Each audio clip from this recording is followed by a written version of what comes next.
Seja muito bem-vindos ao Mesa de Debates. Aqui quem está falando é o Guilherme e vamos dar continuidade aqui à nossa programação de domingo, trazendo aqui debates, conversas, e discussões que precisam ser feitas aí pela classe trabalhadora e por todos aqueles que lutam, né? E uma dessas conversas, obviamente, é as eleições da POSP. Então nós estamos aqui chamando os grupos, né, para poder fazer o balanço desse processo que aconteceu, sem ser nesta última sexta-feira, né, nessa última sexta-feira agora, na outra passada, né? Convidamos aqui, né, a professora Marcela Campos, ela que é do MRT, e hoje vamos convidar o Gustavo, ele que é professor da Rede do Estado e militante do POR, que também fez parte da Chapa 2. Então, Gustavo, primeiramente, boa tarde, né? E para aqueles que ainda não conhecem você, por favor, peço que se apresente. Bom, boa tarde, Guilherme. Agradeço ao canal Mesa de Debates novamente por nos dar essa oportunidade, né, de conversar sobre esse evento tão importante que foi a eleição da PUESP. Eu sou professor da rede municipal de São Paulo e da estadual também. Né, milito na base do SIMPEM, sou RE, sou conselheiro e agora também RE e recém eleito conselheiro pela PUESP também. Sou professor de História da região do Taboão da Serra. Perfeito, maravilha. Vamos para a primeira pergunta, Gustavo. Qual que foi, né? Nessa eleição da POSP, nós tivemos um acontecimento bastante, eu diria, né, complicado, né? Que é a ida da chapa, né, de setores de oposição para a chapa 1, né? Qual que foi a importância para vocês do POR, né, de ter um setor que se manteve na oposição, de ter uma chapa de oposição nessas eleições da POSP? É, esse foi, sem dúvida, um dos elementos particulares, né, dessa eleição, porque a gente viu a repetição de muitos problemas. Né? A PUESP é um sindicato extremamente importante, mas que reproduz há muitos anos vários problemas, e aí eu me refiro principalmente ao problema da burocratização. Né? O sindicato que está na mão da mesma corrente sindical desde 1981. Desde 81 com o Gumercindo. Você tem uma série de presidentes da POSP que passaram, né, pela POSP da mesma corrente sindical, que é a articulação. A articulação sindical, que é a mesma corrente que dirige a CUT, que é a mesma corrente que dirige a CNTE, que é a Confederação Nacional dos Trabalhadores da Educação, que dirige bancários, metalúrgicos do ABC, é a maior corrente sindical mais poderosa do país. Uma burocracia sindical completamente alheia, né, aos interesses dos trabalhadores. E acontece que, né, sempre tivemos uma oposição construída, né, a partir de uma frente, de uma unidade frentista, e, lamentavelmente, esses grupos que você mencionou, né, grupos, a maior parte deles ligados ao PSOL, mas não exclusivamente, né, correntes que antes compunham com a gente, né, a oposição, agora debandaram para a chapa 1, para a unidade com a articulação sindical, com o PCdoB, né? Isso é lamentável, foi um traço distintivo dessa eleição, dificultou bastante o trabalho para a gente, na medida em que antes, né, contando com esses ex-camaradas aí, dava para cobrir mais urnas, fazer um trabalho no dia da eleição, na campanha de maneira geral, atingindo mais pessoas e tal. Mas, ao mesmo tempo, a gente considera que, em que pese a ausência desses agrupamentos, a gente teve uma campanha que teve uma grande vitória política.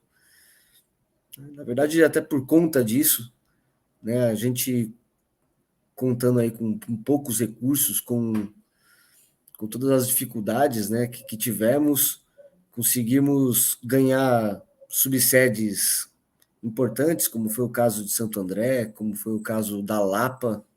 O caso da Lapa foi bem emblemático, uma disputa bem apertada. Ganhamos também em Mauá, né? Itapecerica conseguimos eleger conselheiros, Poá, enfim, Itaquera, em várias outras regiões conseguimos manter a presença oposicionista dentro do Conselho Estadual de Representantes, né? Dentro dessa instância que é extremamente importante no sindicato, no dia a dia, né? Da luta política interna do sindicato.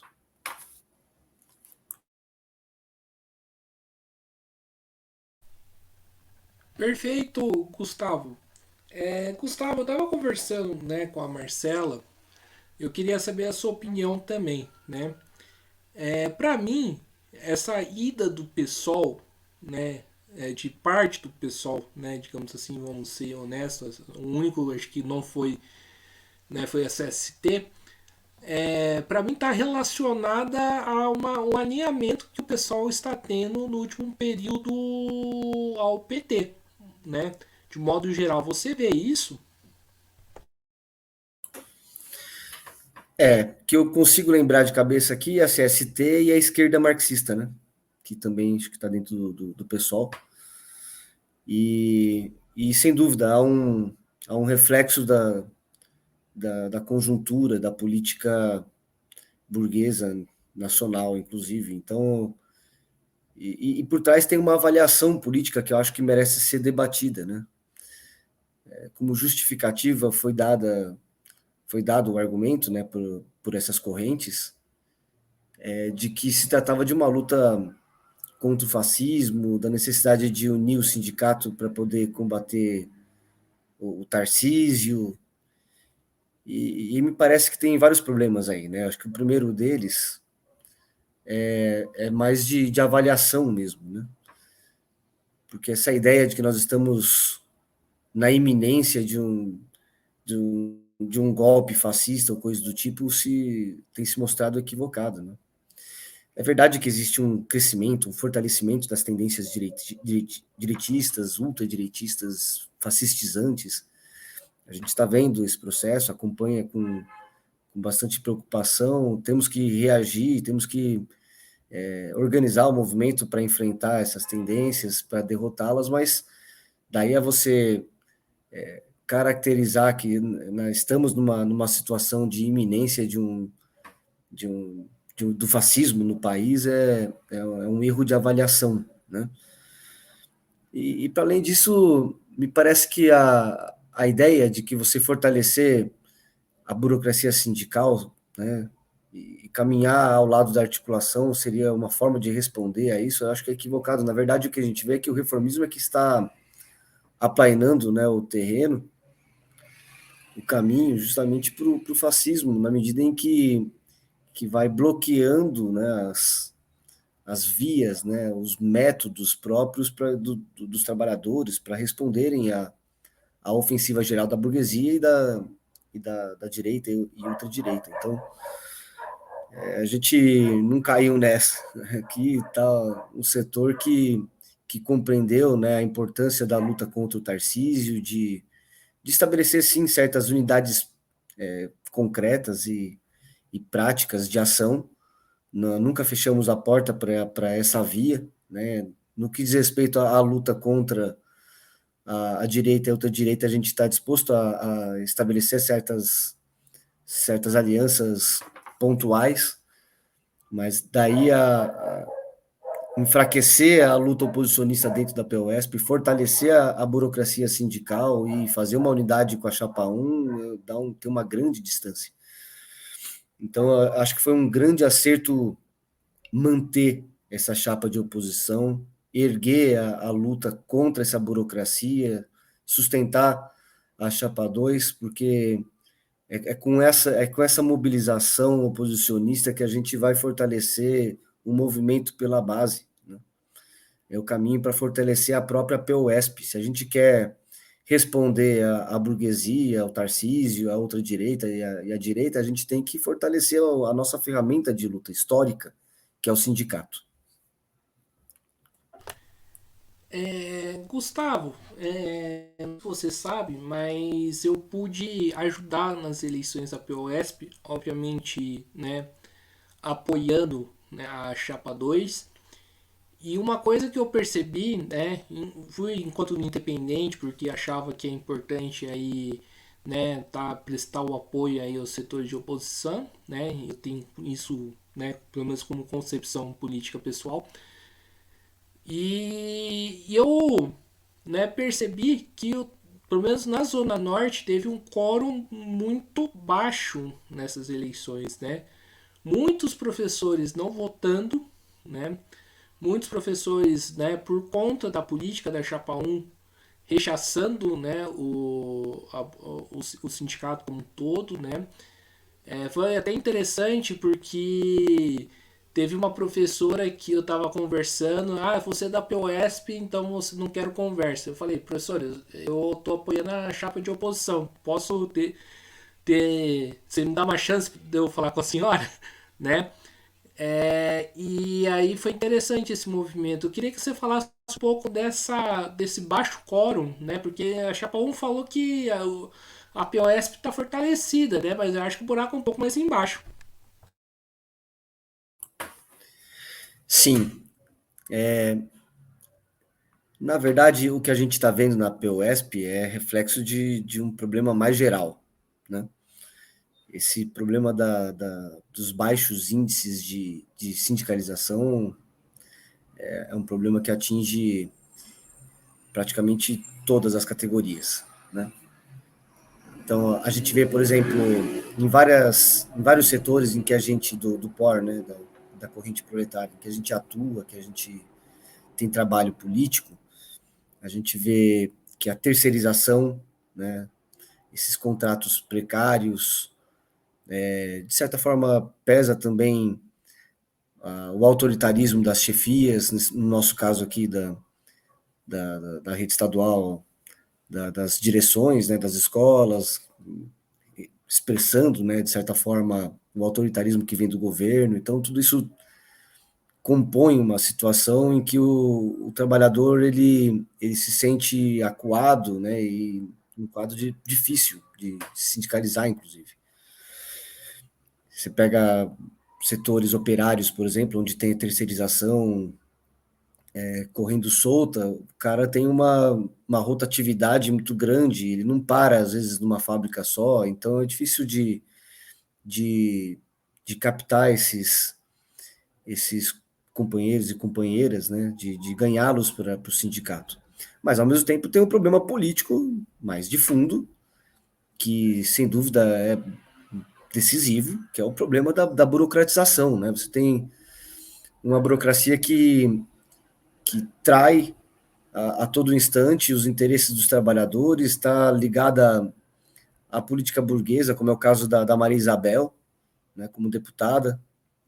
Então, e você vê essas coisas vão afastando, né, os trabalhadores da sua ferramenta, que é o sindicato. Né? O que expressa de forma mais profunda ainda um problema geral, que é o problema da crise de direção revolucionária. Né? Você tem, né, uma situação objetiva que empurra os trabalhadores para o enfrentamento, para a resistência política, para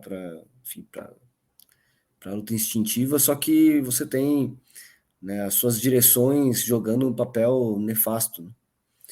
Então, sem dúvida que isso pressiona no sentido contrário das necessidades, né, dos trabalhadores. Eu também, na campanha, de maneira geral, não só no dia da eleição, quando a gente chegava nas escolas e falava que era da POSP, o povo já torcia o nariz, muitos já não queriam nem te ouvir, né? Mas, ao mesmo tempo, de forma contraditória, e o que é bastante interessante perceber é que a gente consegue filiar as pessoas nesse dia.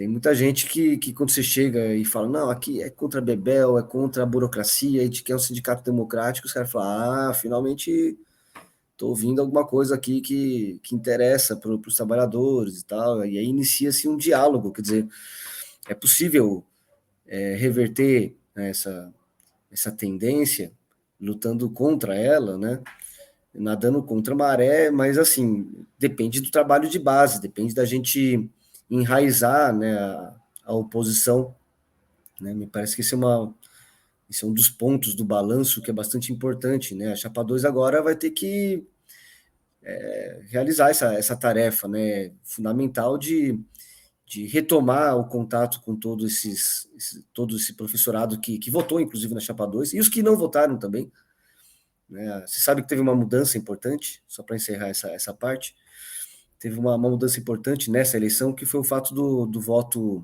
para o Conselho também ser por chapa. Isso foi bem interessante porque deu uma politizada no debate. Quando a gente chegava nas escolas, falava, tem chapa 1, chapa 2, esses caras aqui estão, no caso a chapa 1, né, apoiando aí a mesma burocracia que está lá desde 81 e etc. E a gente ia discutindo essas coisas, deu uma politizada, porque antes o processo eleitoral, o regional, funcionava mais ou menos assim. Você chegava lá com um materialzinho de campanha na sala de professores, a outra chapa chegava também, chegavam os outros ali, o professor pegava o material de um, de outro e fazia meio que uma miscelânea. Eu gosto de você, mas eu gosto desse aqui também, porque o voto era nominal, né? Então, agora nessa eleição, não. Por mais que os caras fossem conhecidos e tal, aqui em Tapsirica, por exemplo, que é a minha subsede, você tem a direção da subsede na mão de agrupamentos que estão ali há um bom tempo, né? Você tem militantes que têm uma tradição, que têm uma influência, e nós reconhecemos isso, né? Militantes como Brito, Maurício, Toninho, Elias, são caras que estão há muito tempo na rede, são conhecidos, né? Luiz Aurindo, são indivíduos que têm uma presença na categoria há muito tempo. Numa eleição nominal, certamente teriam uma influência muito maior, uma quantidade de votos muito maior, mas como foi por chapas, né, e essa aproximação deles com a chapa 1 prejudicou esses mesmos militantes. Assim. A gente, de certa forma, acabou expressando um voto oposicionista, a gente encarnou na chapa 2 um sentimento de ódio a essa burocracia. Né? Quando a gente pedia para o professor votar na chapa 2 para mudar a PUESP, para que, né, pudéssemos expulsar aquela burocracia, isso pegava, sabe? Então, existe esse problema que você está falando, mas é preciso, né, de muita paciência e de trabalho de base para a gente ir colocando uma cunha entre a política burocrática e a política classista.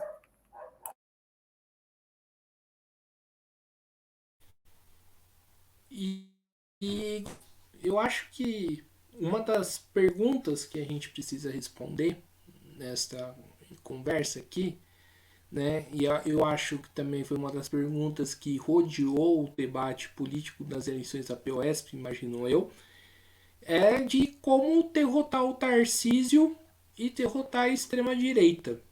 Aí eu pergunto para você, é aumentando o salário dele ou é tendo uma política de independência de classe? É, a gente sabe que a bancada do PT não só votou pelo aumento, né, do salário do Tarcísio, dos secretários e tal, mas também votou num cara que é um representante, né, do bolsonarismo para a presidência da Lesp. E isso a gente, lógico, usou, né, na campanha, né, e no próprio dia da eleição para convencer o professorado, porque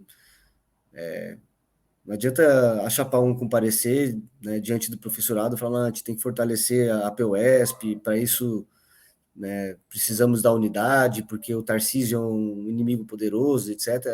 E aí nós respondíamos, tá, mas você quer fortalecer a luta contra o Tarcísio votando na mesma burocracia que está aí há tanto tempo e que concilia com o próprio bolsonarismo, né, no caso da Lesp? Né? Então, de fato, essa colocação que você fez foi importante, porque compareceu como um elemento real, né, na disputa política entre a Chapa 1 e a Chapa 2. Agora, você sabe também que, especialmente esses que são da ex-oposição, né, esses grupos que debandaram aí da oposição para a situação, eles, que é o caso, a minha subsede é uma subsede dirigida por correntes que eram da oposição, inclusive que eram da combativa, né, da oposição combativa. Estou me referindo basicamente a Unidos para Lutar, né, e a FOS. E, embora também tenha na direção da subsede a presença da POSP na Escola na Luta e tal, mas esses caras, eles simplesmente esconderam o material da estadual. A gente chegou até a observar na própria subsede um bolo de material da estadual. Assim, eles omitiram o fato de que estavam numa unidade com a Maria Isabel. Isso para a gente foi um trunfo, porque quando a gente chegava nas escolas, fizemos uma boa campanha na região, né? E mostrávamos que existia essa aliança, né? O professorado ficava abismado, falando que esse pessoal aqui que eu conheço, que sempre foi de oposição, tá na Chapa 1, tá com a Bebel, né? Então isso acabou, sem dúvida, jogando um papel importante dentro do debate nessas eleições.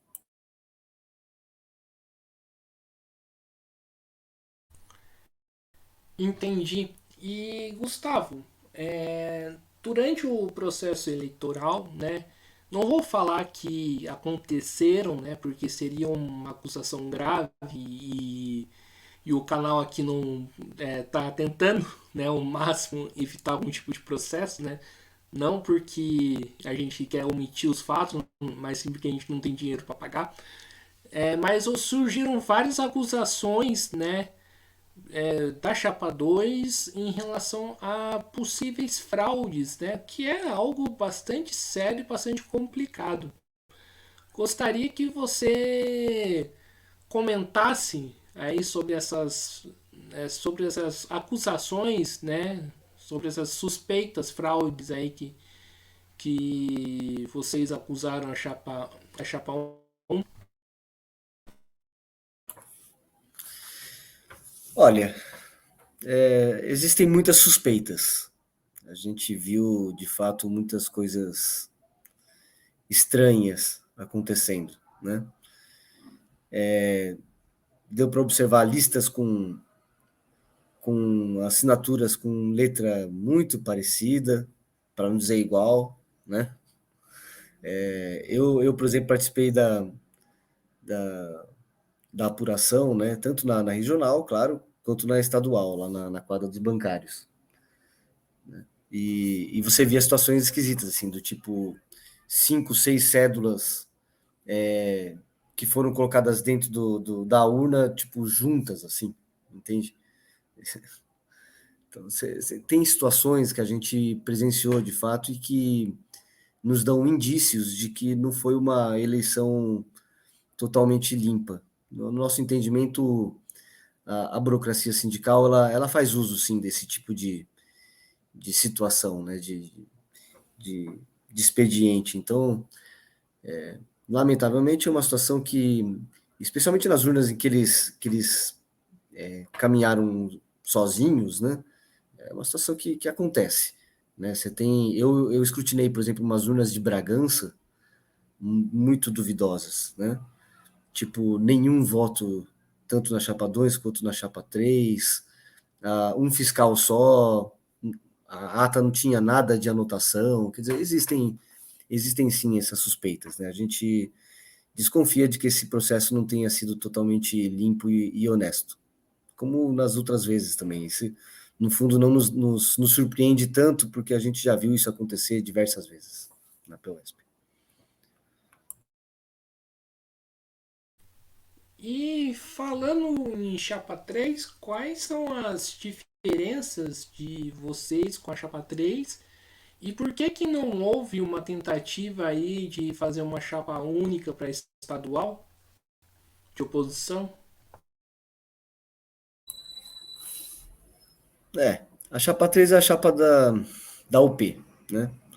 dos stalinistas da UP.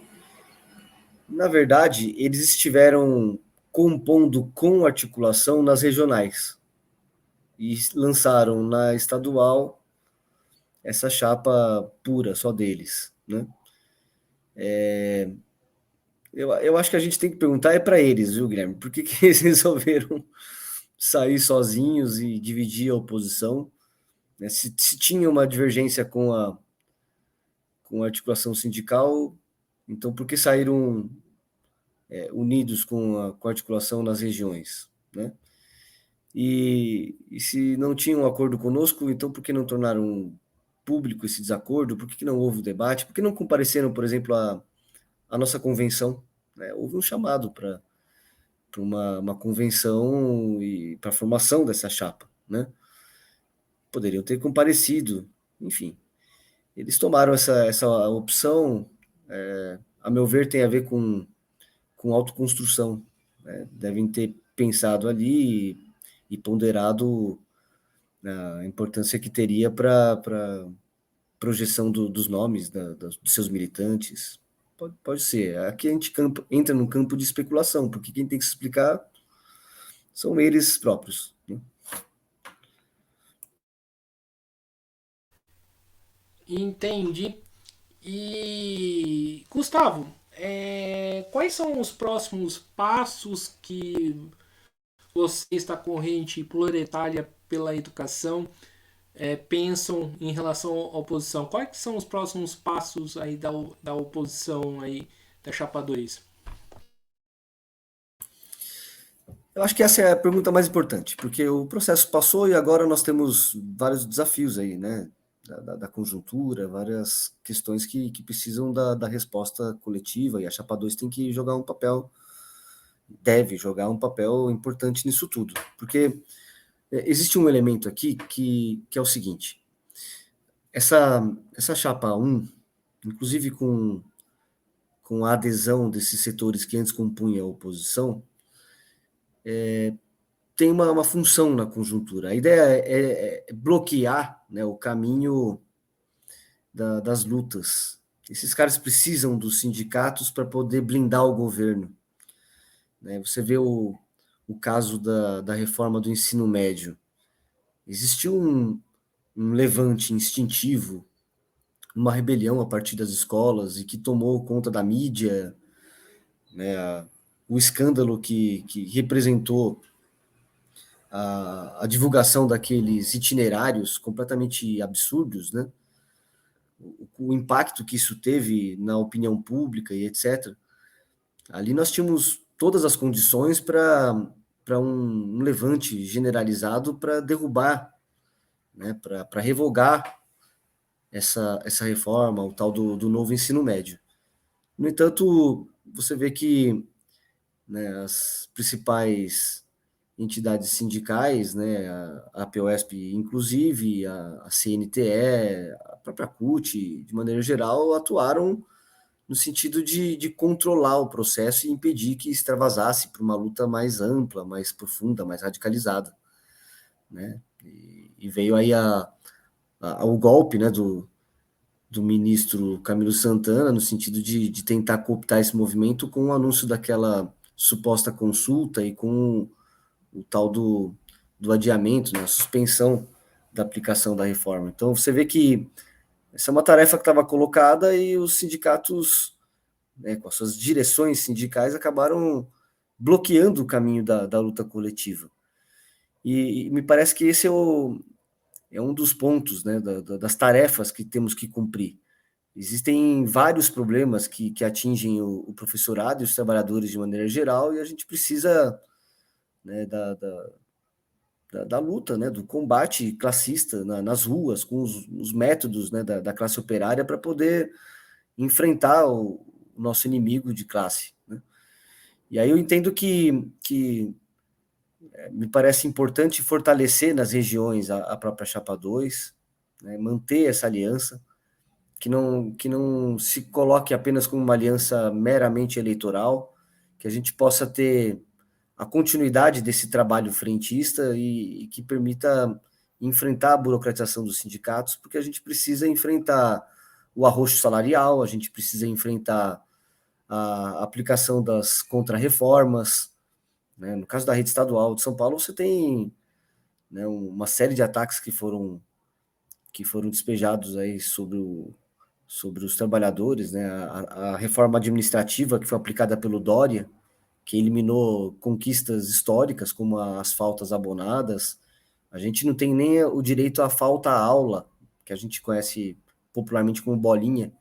Então, você imagina que o cara tá indo trabalhar, fura o pneu, por exemplo, o cara chega, sei lá, meia hora atrasado na escola, ele perde o dia, né? Até para a organização do dia da escola, quer dizer, você troca uma bolinha por 6, quer dizer, ao invés de você permitir o professor entrar, é contraproducente, entende? É ilógico. Então, só para exemplificar, né, os problemas que a gente tem, né? Tem o problema da violência das escolas, que explodiu no começo desse ano. Então, o que não faltam são, né, os problemas para a gente lidar. A gente tem que organizar a luta coletiva, tem que fortalecer a PUESP, né? Acho que precisamos das visitas às escolas, ter um boletim da oposição, parece que é um próximo passo, né? Um boletim regular para a gente ter campanha sistemática nas escolas, né? Essas eleições da PUESP acabam servindo para dar um chacoalhão, sabe, na gente e permite a gente entender onde que estão também as nossas dificuldades, quais são os passos que a gente tem que dar para corrigir, né? A gente da Corrente Proletária na Educação, do POR, trabalhamos com a perspectiva de formar as frações revolucionárias no interior dos sindicatos. Trabalhar para constituir essas frações como um elemento de politização da classe, né, e de elemento classista mesmo, que expresse a política do proletariado. Inclusive, é por isso que nós nos chamamos corrente proletária na educação, quer dizer, a gente entende que é necessário levar a política, o programa da classe operária, penetrar no seio do professorado, do magistério, com essas ideias, para poder transformar a classe, para poder politizar o debate, ganhar essas pessoas para a defesa da revolução, do socialismo, né? Com esse programa, né, unindo as reivindicações elementares com o programa mais geral, né, com as reivindicações mais amplas, defesa dos trabalhadores, com o nosso programa histórico, né, da classe operária, que a gente vai conseguir superar essa crise de direção. Eu iniciei aqui o nosso debate dizendo que estávamos diante de um fenômeno mais amplo, né? A burocratização da PUESP não é um fenômeno exclusivo da PUESP, né? A burocratização da PUESP expressa um fenômeno mais geral, né? A burocratização e a estatização, né, diante desse novo governo. Então, sem dúvida que os desafios que estão colocados à nossa frente são desafios difíceis de superar, são grandes tarefas que estão colocadas para a oposição de conjunto. Perfeito, Gustavo. Gustavo, qual que é a importância dessas eleições da POS? Qual que é a importância que ela teve na conjuntura nacional, no seu entendimento?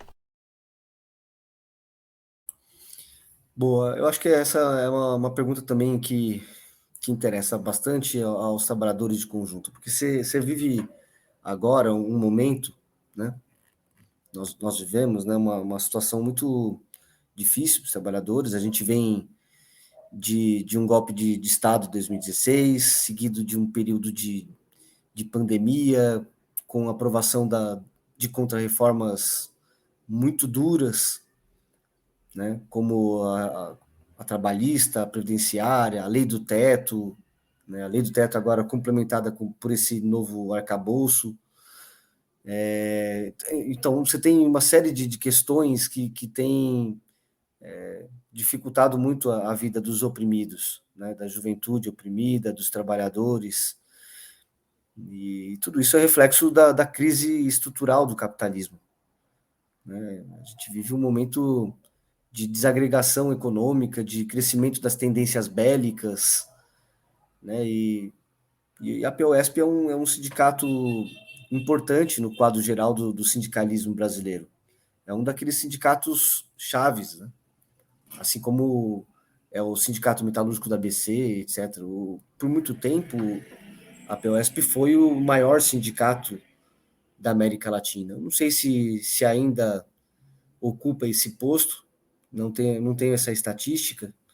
Como você mesmo falou, teve um problema aí de uma onda muito grande de desfiliação, então não sei em que posição nos encontramos nesse ranking, digamos assim, mas em que pese essa possibilidade, a POSP não deixou de ser um dos sindicatos mais importantes na situação geral dos trabalhadores do país. É um sindicato que é vitrine, que, enfim, é o principal estado do país, é o carro-chefe da economia brasileira. Né? São Paulo tem esse papel de laboratório para muitas das políticas aplicadas, inclusive depois, posteriormente, nos outros lugares do país. Basta ver um exemplo, que é essa coisa da nova carreira. Né? Essa coisa de transformar salário em subsídio é uma coisa grave, porque você acaba eliminando conquistas importantes. Né? A rede municipal da educação de São Paulo, por exemplo, estava agora, na sua campanha salarial, enfrentando a mesma proposta. Né? Inclusive, foi encerrada a campanha salarial agora, no dia 1º, na Assembleia que teve lá no Viaduto do Chá. Né? O movimento do funcionalismo municipal fez uma assembleia unificada, né? E, lamentavelmente, lá a burocracia sindical também enterrou o movimento. Existia uma tendência grevista nos municipais. Né? A assembleia do dia 23 de maio foi uma assembleia massiva. O professorado tinha ido para aquela assembleia para aprovar a greve, e a burocracia sindical, lá com o Cláudio Fonseca, que é um político do Cidadania, que é o antigo PPS, Cláudio Fonseca, à frente dessa burocracia sindical, impediu, inclusive, a gente de subir no carro de som para defender a greve. Muita gente nem sabe o que aconteceu naquele dia, não conseguiu entender o encaminhamento. Quer dizer, você vê, a burocracia sindical da POSP não está sozinha, né, nesse papel de freio das lutas. Então, a POSP tem esse papel. Né? Essa tentativa do governo municipal de São Paulo de aplicar a política de subsídio, na verdade, está copiando o que já aconteceu na rede estadual, né, com a destruição de direitos, etc. Então, me parece que essa eleição da POSP joga um papel bastante importante. Né? Agora vamos ter outros congressos aí pela frente, congresso da CSP com lutas, congresso da Uni, né? Enfim, outros congressos, outras mobilizações, outras tarefas e outros momentos importantes aí de construção da luta oposicionista, da luta contra esse fenômeno da burocratização, da estatização dos sindicatos. Perfeito, Gustavo. E, Gustavo, do ponto de vista da base, do ponto de vista da categoria do professorado, né, a gente pode considerar que essa eleição foi uma eleição politizada? Olha, essa eleição, né, pelo fato de ter a votação por chapa também nas regionais, eu achei que foi até mais politizada do que estávamos esperando. Né? Me parece que a chapa 2 expressou, encarnou essa rejeição, né, da base em relação à sua direção. Esse elemento é um elemento que demonstra um grau de consciência de classe, porque você vê que uma parte importante dos trabalhadores que votou na chapa 2 votou compreendendo a necessidade de uma mudança. Né? A ideia de ter uma chapa que expressasse a independência de classe e os métodos da democracia operária foi um acerto muito grande. Né? E ter a possibilidade de apresentar esse programa de independência de classe, defesa da democracia operária, de defesa das reivindicações que unificam, né, os professores com os demais trabalhadores, né, o caminho da luta.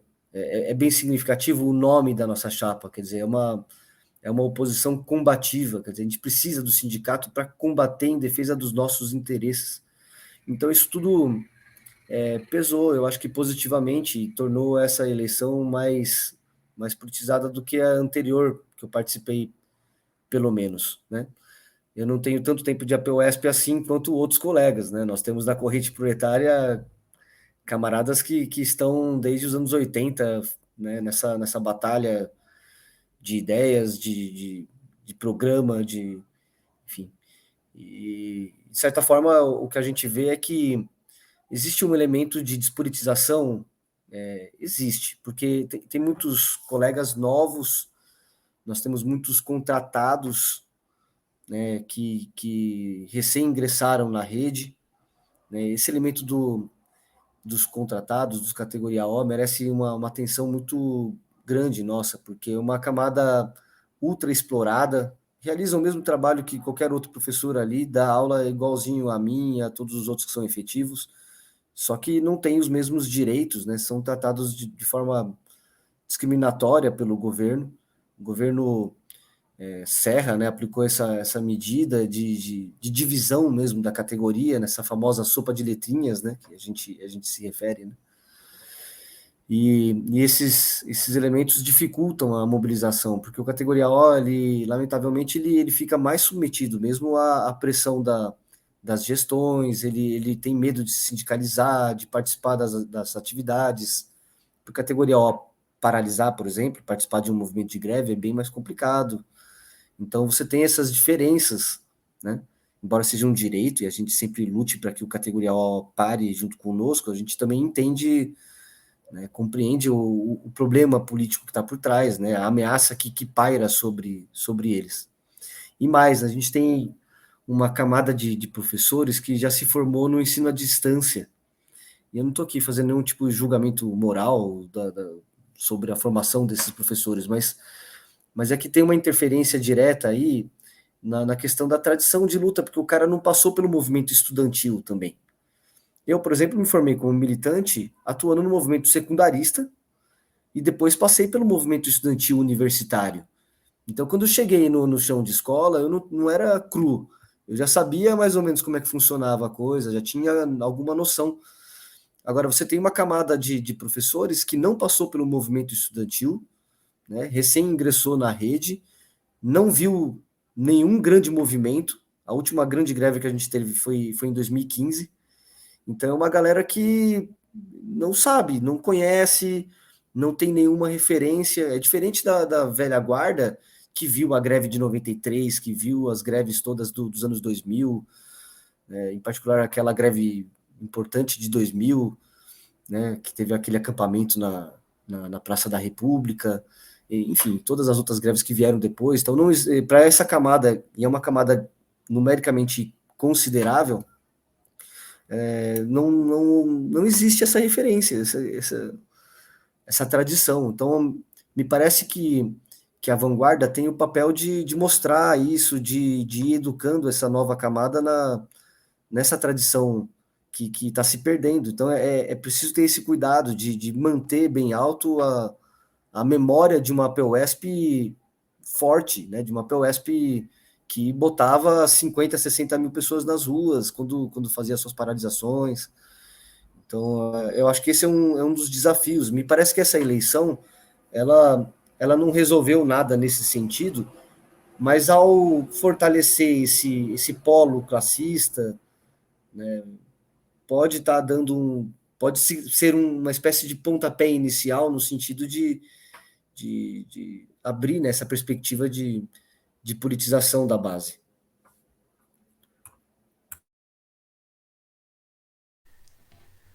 Maravilha!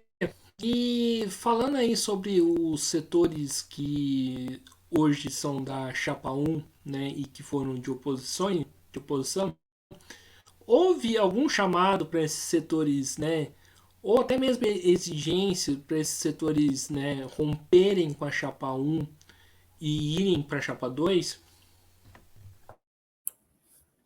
Sim, tanto em âmbito estadual quanto no regional, né?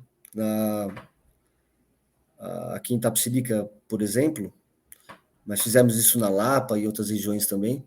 A gente se dirigiu especificamente a essas correntes no sentido de cobrar deles uma mudança de rota, né, que rompessem com, essa, com esse caminho que eles estavam desenhando, né, de aliança com a Chapa 1. Houve um chamado. Inclusive, a gente sabe que isso incidiu sobre a base deles. Não deve estar sendo fácil para essas correntes, né, essa escolha que foi tomada pelas suas direções. Alguns militantes nos confidenciaram que, não vou abrir nomes aqui, nada disso, mas houve, e não foi um nem dois, não, foram vários militantes que disseram, olha, nós estamos envergonhados e tal, mas tem a ver poxa, vocês têm que entender, tem a ver com a questão mais geral, a luta contra o Tarcísio e tal, mas não estamos nem um pouco contentes com isso. Então, eles devem estar apagando fogo dentro dessas correntes aí. Certamente a campanha da Chapa 2 pegou firme na base deles. Então, me parece que é um trabalho que a gente tem que ter agora de convencimento. Eu acho que está na ordem do dia incitar essa crise no lado deles, né? Eu acho que a Chapa 2 tem o direito de fazer, inclusive, né? É a luta política. Paciência. Eles adotaram um caminho de aliança com a burocracia, eles não querem pagar o ônus disso, vão ter que pagar e nós vamos cobrar bem caro, né? Vamos continuar com a nossa campanha de denúncia, vamos manter a oposição combativa organizada. Ontem mesmo tivemos uma reunião da combativa aqui da nossa subsede.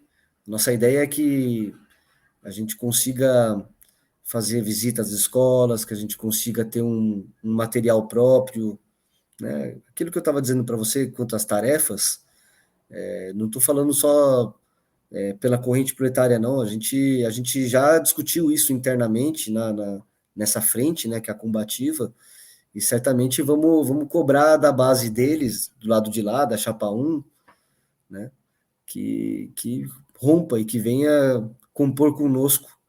Estamos de braços abertos aqui para receber a militância dessas correntes, porque a gente sabe que de fato foi uma tragédia, foi um desastre para eles essa opção. Né?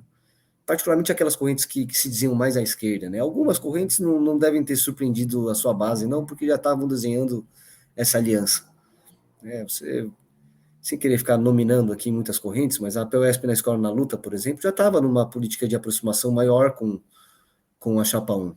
Né? Já vinha desenhando esse caminho nas assembleias, nas reuniões do Conselho Estadual de Representantes, já estavam mais colados com a articulação. Então, esses não nos surpreenderam tanto. Agora, setores que até a véspera da eleição estavam na combativa, certamente estão enfrentando crise, porque os caras pularam de um barco para outro em cima da hora e agora o navio deles está afundando. Né?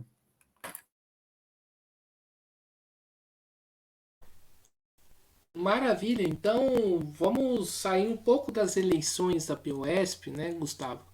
E falar um pouco sobre a categoria em si, né? Primeiramente, passadas as eleições da POSP, qual é o plano de luta que tem que ter, que vocês da oposição estão conversando, né, para a categoria no próximo período? Porque, né, vai vir chumbo grosso aí para os professores. Tem várias questões que são urgentes. Você vê que essa questão das APDs é uma questão que está pegando, assim, uma sobrecarga de trabalho absurda, uma exigência, uma montanha de burocracia para preencher. Então, tudo isso tem tornado o dia a dia nas escolas insuportável. Né? Nós temos a necessidade de combater a tal da nova carreira, a gente tem que ainda manter, né, esse enfrentamento para recuperar os nossos direitos perdidos e conquistar outros. Né? Temos aí o problema do novo ensino médio, que é uma questão que de fato nos coloca numa aliança, inclusive com o movimento estudantil. Existe a necessidade de um enfrentamento conjunto. Na minha escola, por exemplo, na virada aí do primeiro para o segundo bimestre, tivemos uma reunião, né, com os pais e tal, no momento do conselho. E no caso da minha escola é o conselho que eles chamam de participativo, que na verdade é a reunião com a presença dos alunos e dos pais. E a gente pode falar brevemente desse problema do novo ensino médio, e foi curioso porque nós temos um comitê, né, um comitê regional de luta contra o novo ensino médio, e houve pais e responsáveis que toparam participar e estão com a gente nesse comitê. Quer dizer, é uma aliança que é importante. Então, nós precisamos enfrentar, né, todos esses elementos, como a violência nas escolas, o problema salarial, né, o arroz salarial que a gente está sofrendo é uma coisa impressionante. Vários anos sem reajuste de verdade, e enquanto que o preço das coisas só aumenta. Então, a gente tem uma série de questões aí ligadas a condições de trabalho, né? É preciso ir um pouco além da própria PUESP, pensar, por exemplo, no papel que cumpre os funcionários de escola. O sindicato dos funcionários é um sindicato que é pior do que a PUESP, é mais burocratizado, é mais governista, é mais estatizado do que a PUESP, que é o caso da AFUSE, né? A corrente proletária também tem intervenção na FUSE, junto aos funcionários de escola. Então, a gente tem que pensar nessa perspectiva da unidade. Me parece que esse é um elemento central. A gente precisa juntar professor, funcionário, estudantes, as suas famílias, né, a partir da base, formar os comitês, né, fazer, né, esse trabalho de levantamento das reivindicações, colocar bem alto as bandeiras que unificam o conjunto dos explorados, né? Agora, por exemplo, só para dar um exemplo, na última Assembleia do dia 1º de junho dos municipais de São Paulo, que era uma Assembleia que fazia parte da campanha salarial, né, como eu falei anteriormente. E nós, da Corrente Proletária na Educação, subimos no carro de som, furamos o bloqueio daquela burocracia, que é bem difícil também, mas conseguimos furar esse bloqueio para defender uma proposta que era de uma nota, de uma campanha, né, de uma ação de solidariedade em relação ao MST, né, que está sendo atacado aí com os ruralistas, né, encabeçando uma CPI, e o problema dos indígenas, né? Então, já passou da hora da gente unificar essas lutas todas, constituir um movimento forte nacionalmente. A gente faz a defesa de um dia nacional de luta, como forma de erguer o movimento, preparar as condições para uma greve geral, para que o movimento possa avançar. Então, sem dúvida, que a gente tem que dar conta dessas reivindicações, e percebe a importância de unificar aquelas bandeiras que dizem respeito ao que tem de mais concreto, né, nas escolas. Você tem o problema do assédio moral nas escolas, que é gritante. Você vai para as escolas PEI, aquilo é um horror, né? O peso do autoritarismo. Eles têm lá uma avaliação chamada de 360, que na verdade é um elemento de punição, né? O professor das escolas do PEI, do programa PEI, do ensino integral, eles ficam ali com a gestão na cola o tempo todo, é um clima, eles falam que tem que ter o perfil, né? Se você não tem o perfil, eles te desligam. Eu acabei de receber na minha unidade escolar um professor que veio contratado, que veio de outra unidade, e ele foi desligado porque ele fez críticas ao próprio PEI. Ele falou, olha, isso aqui não está funcionando assim, assado, o sindicato veio aqui, eu acho que eles têm razão, Ué, direito de expressão do professor, certo? Resultado, o cara foi desligado, né? Tanto é que teve que mudar de escola, agora está lá com a gente na escola que eu dou aula. Então, esse clima de perseguição e tal, a gente tem que pegar essas reivindicações que são as mais concretas, as mais sensíveis, né? Mas fazer essa ponte com um movimento mais geral, com a necessidade de defender os trabalhadores de conjunto em relação aos ataques que vêm da burguesia e seus governos. para a gente fechar aqui, né, Gustavo, existiram aí divergências, né, os setores que hoje entregam, né, faz parte da Chapa 2, pensam tudo igual ou pensam diferente? Não, aqui tem divergências. A chapa 2 é uma chapa que foi formada a partir de uma convenção, né? Convenção que é tipo uma plenária, né? Você vai lá e disputa o programa. Nós temos diferenças e eu acho isso saudável, não tem problema nenhum, né? O método da democracia operária dá conta disso. As nossas divergências a gente discute, a gente vota e põe em prática o que foi decidido pela maioria, né? Nós temos uma história de conflitos, de divergências, e isso não nos impede de formar uma frente, né? Uma das condições que nós do POR colocamos para participar de qualquer frente é que a gente tenha liberdade de crítica, né? Você vê que do lado de lá, na Chapa 1, isso não existe, né? A Chapa 1 foi formada de forma burocrática, com, né, uma série de imposições por parte da articulação sindical, né? Eu falei anteriormente para você da situação de alguns militantes da Chapa 1, da antiga oposição, que nos confidenciaram certos problemas, né? De novo, eu não vou citar nomes para não comprometer ninguém, mas tem vários deles que chegaram para nós e disseram, não, aqui quase que não fecha a unidade da Chapa 1, porque a articulação sindical e PCdoB tratoraram tudo, enfim, tadinhos deles, né? Foram se juntar com aqueles caras lá e imaginavam que ia ter o quê, né? O que eles esperavam? Enfim, do nosso lado, não. A gente teve um debate franco, um debate duro em alguns pontos, mas discutiu-se, votou e pronto, o programa foi decidido dessa forma. Então, para nós isso não é um problema. Temos divergências, sim, e vamos continuar debatendo essas divergências, né? Existiram debates quanto a como encaminhar a luta em relação à questão das escolas PEI, por exemplo. Foi um dos pontos que debatemos, né? Não havia um acordo 100%, né? Não com relação a apoiar ou não apoiar a PEI, porque todo mundo é contra o PEI, porque todo mundo enxerga que é um programa que é uma falácia, né? É uma farsa.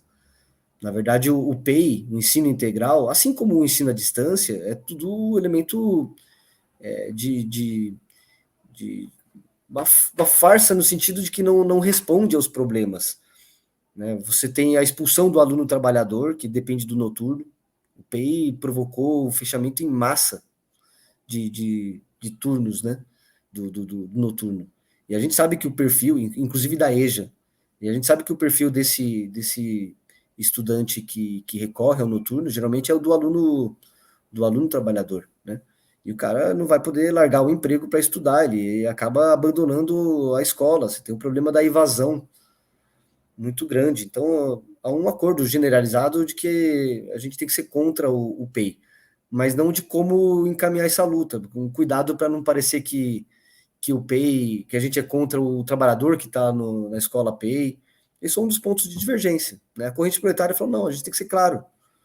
A gente tem que dizer que o PEI é uma farsa, que o PEI é parte da desagregação do ensino. Nós vivemos uma falência do ensino brasileiro, que o novo ensino médio só escancarou, né? Então, só para dar um exemplo, né, uma pitadinha do tipo de divergência que existiu, e discutimos e votamos, certo? Então, para nós isso é natural. Vamos continuar construindo, inclusive, a, a Chapa 2, né, a combativa, nessa perspectiva frentista. Aqui em Itapecerica, por exemplo, nós temos uma aliança entre nós da corrente proletária e colegas do GOI, né, que é o Grupo Operário Internacionalista, e independentes. Na Lapa, estamos numa chapa frentista também, com o PSTU, com a esquerda marxista, com a CST, e por aí vai. Então, não temos problema nenhum. Vamos continuar compondo com esses companheiros, enquanto a chapa 2 também estiver expressando um programa de independência de classe, de defesa da democracia operária, aquele programa que foi aprovado na convenção, né? Nós não precisamos congelar esse programa, podemos aperfeiçoá-lo, claro, mas os fundamentos que estão ali são fundamentos importantes, que a gente reivindica e que provavelmente vão ser o norte para o desenvolvimento da oposição no próximo período. Então, temos divergências, debatemos e saudamos a Chapa 2 como uma alternativa de luta combativa independente. Viva a Chapa 2! É isso aí. Então, estamos encerrando aqui mais uma entrevista do Mesa de Debates.